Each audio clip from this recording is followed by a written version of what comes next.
Salut les coureurs, salut les triathlètes. Aujourd'hui une vidéo spéciale triathlon, super importante je pense pour tous les gens qui veulent gagner du temps facilement sur leurs épreuves. La caractéristique d'un triathlète, c'est de s'entraîner énormément. Combien de séances de piscine, combien de séances de vélo, combien de séances de course à pied pour gagner quelques minutes dans chaque discipline.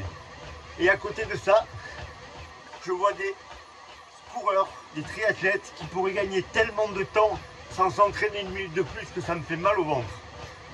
Alors j'en ai déjà parlé dans une autre vidéo plus rapidement, mais là on va vraiment essayer d'être plus précis.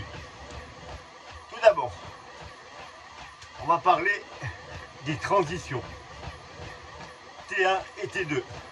Donc transition T1, passage de la natation au vélo. Comment faire pour gagner énormément de temps? Parce qu'il faut gagner énormément de temps sur cette partie-là. Vous vous entraînez des heures en natation. Et la natation, c'est un sport ingrat. Quand vous n'êtes pas un nageur au départ, pour gagner quelques minutes, vous allez nager 3 fois par semaine. Et à la sortie, 6 mois plus tard, les gains sont tellement minimes que ça fait peur.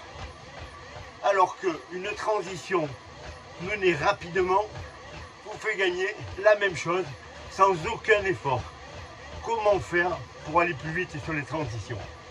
Déjà, au moment de la préparation, le matin, dans le parc à vélo, positionnez toutes vos affaires pour le vélo super correctement. Le casque sur la potence, vos lunettes si vous en avez, les chaussures attachées aux pédales avec des élastiques qui les maintiennent à l'horizontale pour pouvoir courir avec le vélo facilement. Ça c'est le classique. Vous avez pas mal de vidéos qui vous expliquent comment faire si vous ne le savez pas. Par contre, ce qui est important également, c'est de bien se préparer le matin quand on enfile la combinaison de natation. Déjà, moi je conseille à tout le monde de mettre de la vaseline sur ses pieds et sur ses jambes pour retirer la combinaison plus facilement. Si vous regardez les pros, ils la sortent en 2 coups de pied. Vous pouvez faire exactement la même chose. Ce qu'on peut faire également, c'est raccourcir légèrement le bas de la combinaison en la coupant pour que ça soit moins serré et que ça sorte plus facilement et ça ne gênera absolument pas pour nager. Autre chose à faire, la tenue que vous allez avoir sur le vélo, il faut qu'elle soit sous la combi. Arrêtez de mettre des cuissards, arrêtez de mettre des choses comme ça. Entraînez-vous avec votre tenue de triathlon normale et pas besoin de rajouter ou de vous changer.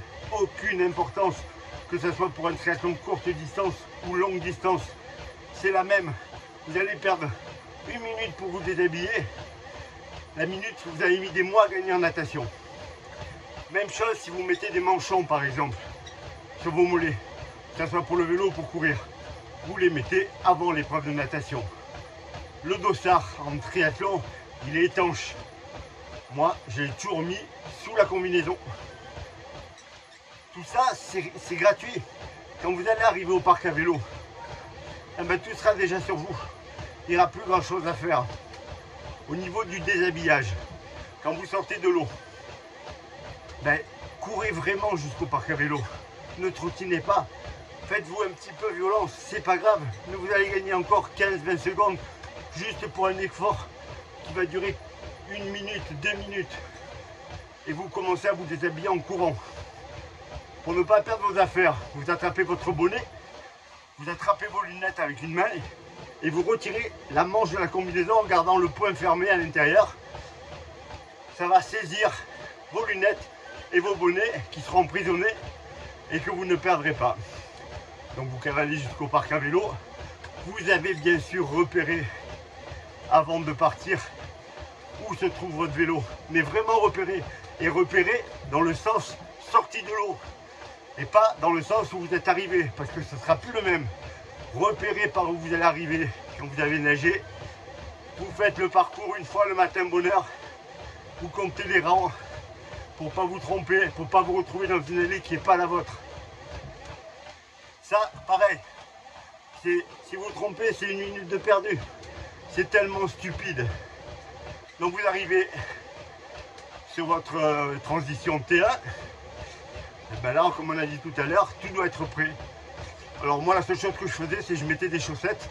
Là, je faisais attention de ne pas mettre de cailloux. Moi, je vais essuyer les pieds. Chaussettes. Le casque, vous le fermez bien, sinon les habits vont vous arrêter. Les lunettes. Et c'est parti. Si vous avez besoin de crème solaire, vous avez la peau claire comme moi j'ai en début de saison, mais là pareil, je mettais de la crème 50, mais je la mettais avant l'épreuve de natation. Pour perdre aucun temps à ce moment-là. Ensuite, donc le vélo, on reviendra plus tard sur la partie épreuve. Quand vous arrivez à T2, quand vous êtes à 1 km de l'arrivée, vous devez avoir sorti vos chaussures, vos pieds des chaussures. Vous posez vos pieds sur les pédales, sur les chaussures plutôt, et vous pédalez tranquillement sur le dernier kilomètre en tournant bien les jambes pour faire revenir un peu de sang. Et comme ça, quand vous allez arriver sur la ligne, vous pouvez sortir du vélo, ben vous n'avez plus rien à faire. Il vous reste à courir. La même chose, ne perdez pas de temps. Courez avec votre vélo. Le plus simple, c'est de le tenir par la selle. Mais là, pareil, il faut vous entraîner avant. Faites-le avant. Pareil pour tout ce qui est enlevage de combinaison, il faut vous entraîner avant. N'improvisez pas ça le jour de la course. Pour le départ, course à pied, pareil. Vous arrivez, vous posez le vélo, votre combi dans le bac ou dans le sac si c'est obligatoire, vos lunettes, votre casquette, vous tournez votre dossard et puis c'est parti. Si vous avez des gels à prendre, des choses comme ça, ils doivent être prêts également sur votre ceinture. Vous avez pu le faire avant. Si vous avez deux dossards, vous pouvez également changer de ceinture et prendre la bonne. La T2, elle doit être hyper rapide. Moi, je partais avec un petit tube de crème solaire à la main. Parce que comme je vous dis, je craignais le soleil. Et je me badigeonnais de crème pendant le premier kilomètre pour ne perdre aucune minute. Voilà, on a fait T1, T2. Maintenant, on va revenir sur la natation. C'est super utile de bien nager, bien entendu. Mais il faut aussi apprendre à nager en mer. Ça, ceux qui ne l'ont pas fait et qui ne le font pas assez souvent, il faut vous forcer en lac ou en mer et apprendre à vous orienter. Je vais vous prendre un exemple. Il y a 3 ans, j'avais 5 triathlètes sur le demi-Ironman d'Aix. 4 garçons, une fille. Et les 4 garçons étaient des très bons nageurs. Entre 1 minute 30, enfin très bon nageur pour moi, entre 1 minute 30 au 100 et 1,40. Et la fille, elle était plutôt aux alentours de 2 minutes. Donc moi j'étais là-bas ce jour-là pour les assister. Quelle ne fut pas ma surprise de la voir sortir avec un meilleur chrono que les garçons. Et après j'ai vite compris. J'ai regardé les courbes. Et elle avait fait la distance exacte, 1900 mètres. Alors que tous les garçons avaient fait 300 mètres de plus. Pourquoi? Parce qu'ils n'avaient pas su regarder où ils allaient. Il faut apprendre à s'orienter. Pour s'orienter en mer, on fixe un point fixe et on va vers lui. Et si les gens qui sont devant vous ne vont pas dans la bonne direction, n'hésitez pas à ne pas suivre les pieds aveuglément. Ça m'est arrivé moi sur mon deuxième Ironman où je pensais avoir bien nagé et où j'ai fait 4 minutes de plus sur le premier, mais j'avais fait 300 mètres de plus également. Donc l'orientation est super importante. Vraiment, travaillez là. Ça vous fera gagner également beaucoup de temps et c'est gratuit. C'est toujours la même chose. Ensuite, quand on est sur le vélo, là, on va revenir bien en arrière. Pour gagner quelques grammes sur le vélo, on investit souvent des milliers d'euros. Une selle plus légère, un tube de selle plus léger, des pédales carbone. Et je vois souvent des triathlètes qui ont des kilos en trop. Faites l'effort de perdre du poids. Pourquoi vous pensez que les coureurs du Tour de France sont si affûtés? C'est parce que le moindre kilo superflu parti va vous permettre de gagner du temps. Et vous ne serez pas meilleur, mais vous allez rouler plus vite. En parlant de poids, là c'est plus vous, c'est sur le vélo. Les gourdes. Vous avez pris des gourdes, vous en avez pris 2, souvent sur le triathlon, et plus le triathlon est long, plus on en prend. Mais il faut repérer exactement où sont les points de ravitaillement. Et vous devez arriver au point de ravitaillement avec des gourdes vides. Quand je vois des coureurs qui montent des cols avec des gourdes pleines, alors on part avec la gourde avec de l'eau, hein, mais où on la boit pendant toute la montée. Et quand on arrive au ravito en haut, on récupère une gourde et on la remplit. Mais si on fait toute la montée avec 2 gourdes pleines qui ne servent à rien, on a trimballé 1 kilo pour rien et on a perdu une petite minute si c'est long. Si on parle par exemple de Nice, vous avez pendant 80 km des montées, vous avez plein de points de ravito, repérez-les. Et quand vous êtes en course, ben sur votre vélo, il est bon d'avoir un petit papier que vous avez plastifié avec les points de ravito en fonction des kilomètres. Et quand vous n'êtes pas très loin du ravito et que ça monte vraiment, ben pas la peine de garder les 2 gourdes pleines, vous en videz une et vous finissez avec quasiment pas d'eau pour gagner du temps. La même chose, quand on arrive en haut et qu'on va redescendre, on va rester sur Nice où il y a 20 km de descente.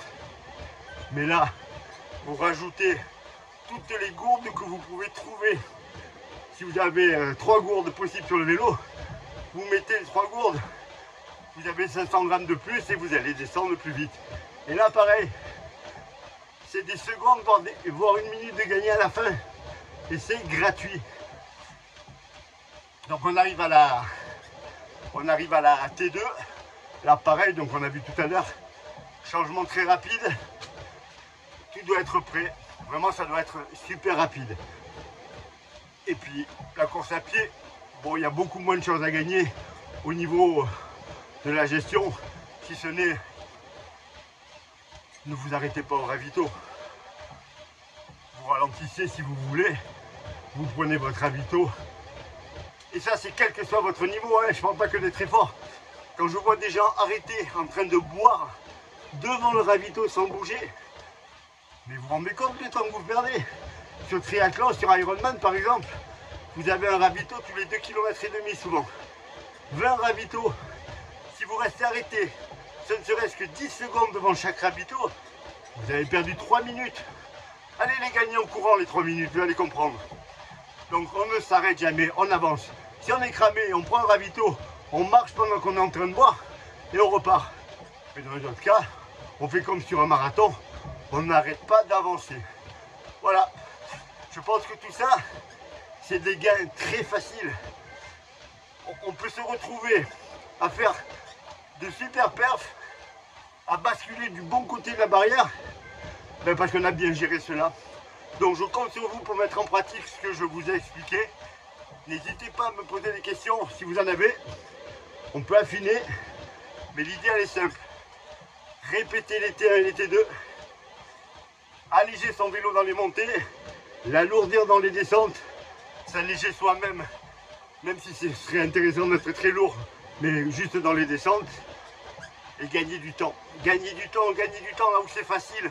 Vous avez tellement passé d'heures à nager, à courir et à faire du vélo que vous ne pouvez pas perdre 10 minutes juste parce que vous avez traîné. Quand je vois des transitions T1 en plus de 10 minutes alors que les pros sont à 4, il y a des gens qui perdent 6 minutes. Mais pourquoi gagner 6 minutes en natation? Imaginez le temps qu'il vous faudrait. Donc je compte sur vous pour travailler cela, pour vous mettre dans la tête que c'est super important d'aller vite sur les transitions et qu'il faut tout optimiser, tout répéter et pas uniquement les s'entraîner. Le cerveau est important sur ce genre d'épreuve. Donc on va chercher les gains faciles. Et les gains faciles, c'est tout cela. Voilà les triathlètes, je vous dis à bientôt. J'espère que cette vidéo vous aura servi comme les autres. N'hésitez pas à me poser des questions si vous en avez. À très bientôt.